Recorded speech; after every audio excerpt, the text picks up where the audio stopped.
Picked up a set of used 412s off a buddy who had them on his bike for, I don't even know, maybe a couple months, and he got a set of Legends. Picked these up nice and cheap. But I'm sure it's an improvement over these stock air shocks that just are absolute ass. Pump them up, they lose air. I've just fed up with them. I'm hoping that I don't have to run those brackets anymore either. So I'll measure that and we'll see. Also got a set of quick detach for the frame here for this year. So we'll get those on today. And then I picked up this wiring Molex kit. These will all end up in this setup underneath the seat there, so I can put the tour pack on and off. And if you'll notice, it's also a new seat. So I just happened to be in the right place at the right time. I was at Blackbridge Harley Davidson, and a guy had just bought a brand new Street Glide, and he put a solo seat on it.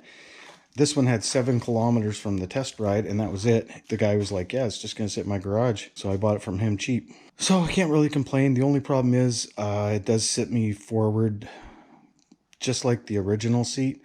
So I'm going to have to pull it apart and do some modding, take some padding out of there so I can move to the back and get stretched out. After riding the Softail for so long, I'm used to being stretched out when I ride, and I really don't like feeling cramped up. Today I'm just going to do the shocks and these brackets, and then I want to go for a ride because it's half decent out, so I'd rather be riding than wrenching. I'll do most of the wrenching when the snow's flying. Went on no problem. I do have the lowering brackets back in because it's just too high without them. And I need that ass end lowered. So those are only 12s on the shocks, and they don't seem to go down too far just because of the fact that they're heavy duty springs on those, and that's for 250 plus, and I'm only 200. So even with all my gear on there, I'd be hard pressed to make 260, and all my gear on, with all my gear on, maybe 215. So we'll see how it rides. It wasn't the brackets last time, it was the shitty factory shocks you can see laying over there. We'll get her out and see how they do. As far as the brackets for the tour pack, I need different covers for the rear fender strut because there's missing holes. Of course, everything with the CVO is a little bit more of a pain in the ass because they make things so it doesn't come off, but I want it to come off, and now I don't have the holes to put the quick detach on, which is fine. I'll try to find some off a regular road glide, and I'm just kind of collecting parts now for the winter. If I can throw it on in half an hour, 20 minutes, I'll do it. Otherwise, I'll just start storing stuff for the winter time and do it while it's cold and shitty outside, because I'd rather ride. As you can hear, we got stereo sound on both sides, no amp. So what I've done is put jumpers in. Obviously I'm going to redo it so it's nice and neat and clean.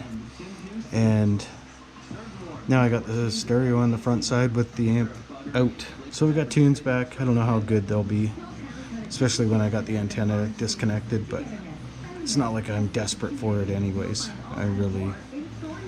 It's more of a can I make it work kind of deal. So all I did was just peel it back, match the color numbers. I do have a drawing on the phone, but it was easier really just to follow the colors, match up the colors on the pins, plug them in, and I got sound on both. So obviously I can't, the tunes on there, but you can hear it works.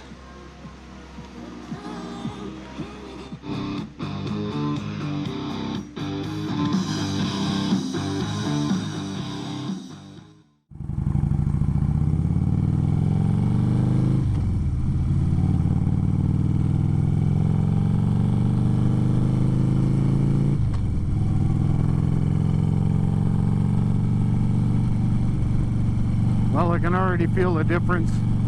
Hopefully the sound's okay. It's really windy today.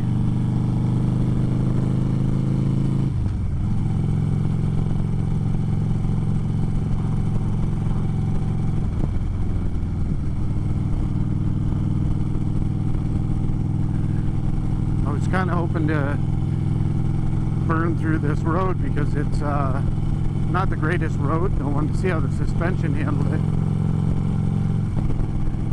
Just on the city streets, I noticed it's 10 times better already. I always get stuck behind a truck.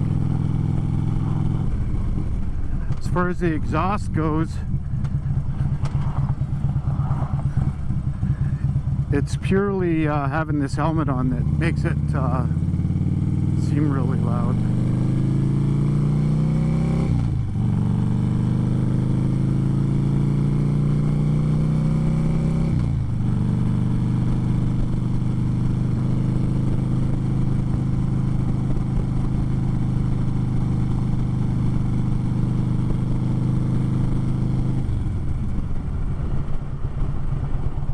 Yeah, you can't really notice the exhaust note when it's just idling like this, but when you're humming along, so at 3,000, man, it's loud.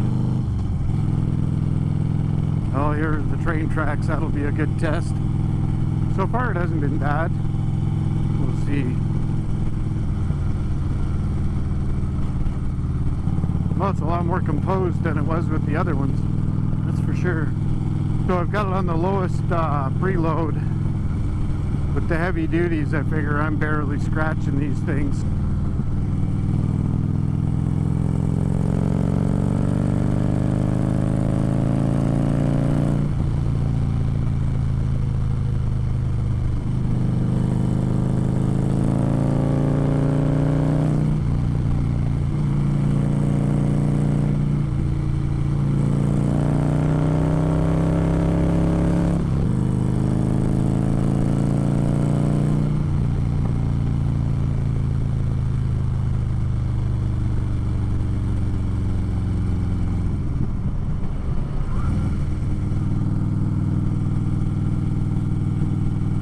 It's way better. See how she does on long sweepers.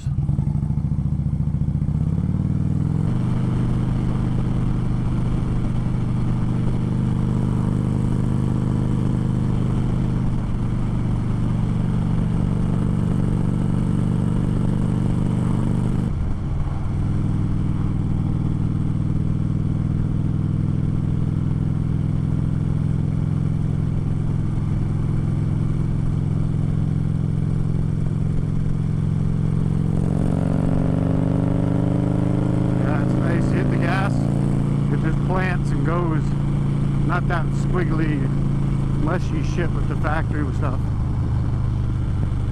I gotta tell you though, this seat is way better.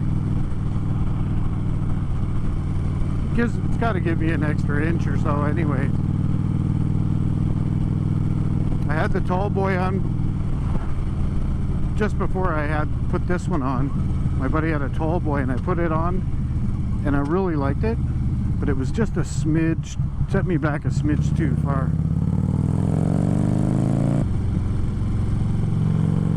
Oh yeah, and it's way better.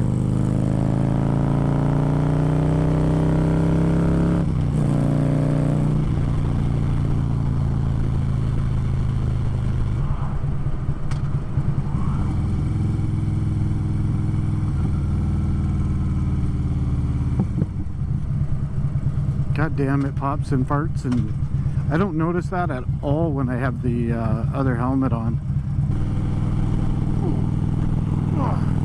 Well, those ones were a little harsh.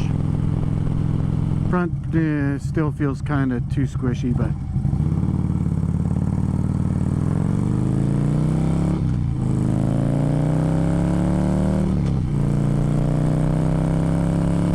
it's not as bad as it was.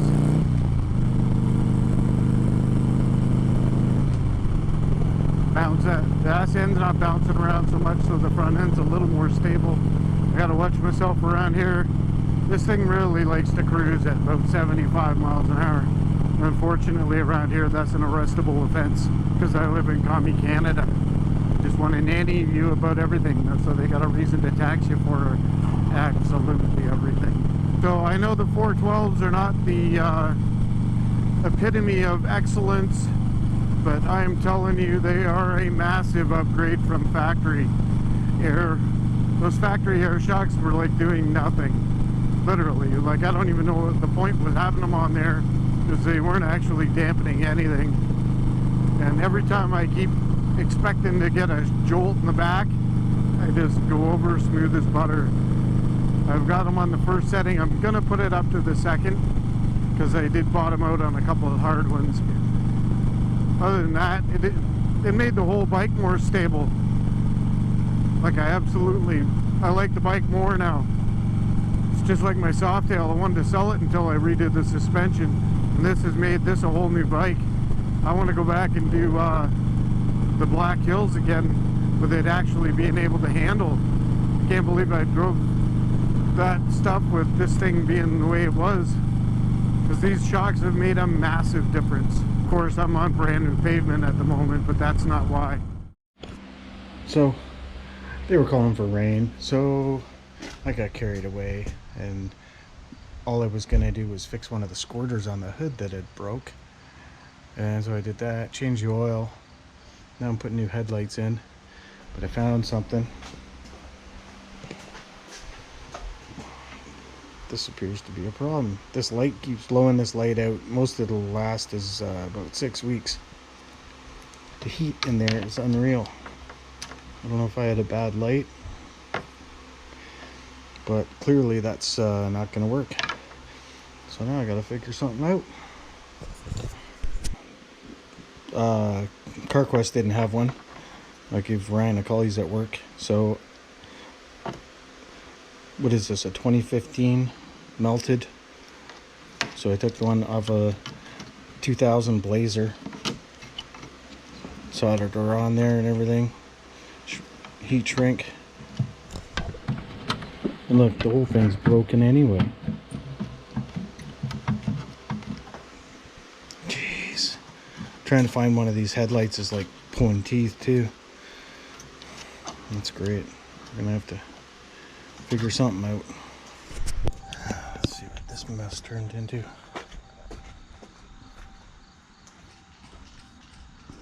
Oh, we actually have lights.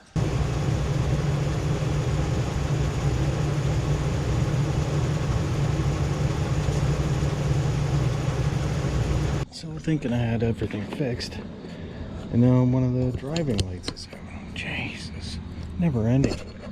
So I got the tunes all working now. Got these on, put the rear shocks on setting 3, and I did manage to bottom it out a couple times on setting 1.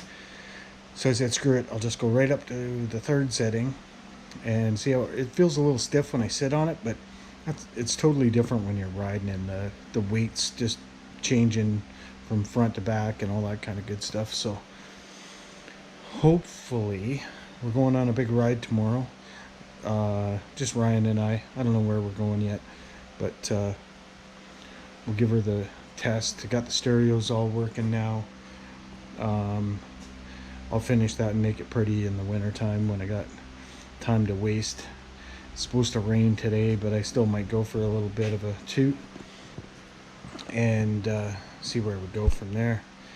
And then next, I don't know what's next. Next is trying to find a new shop, because this one is packed.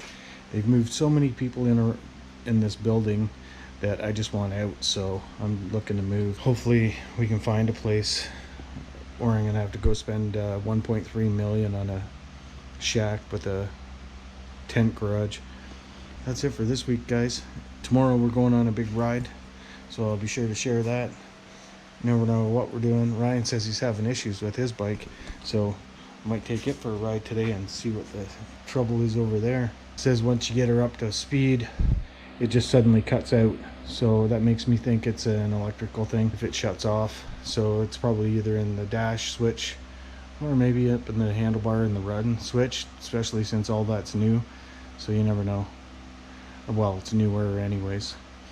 So until next week, guys, take care.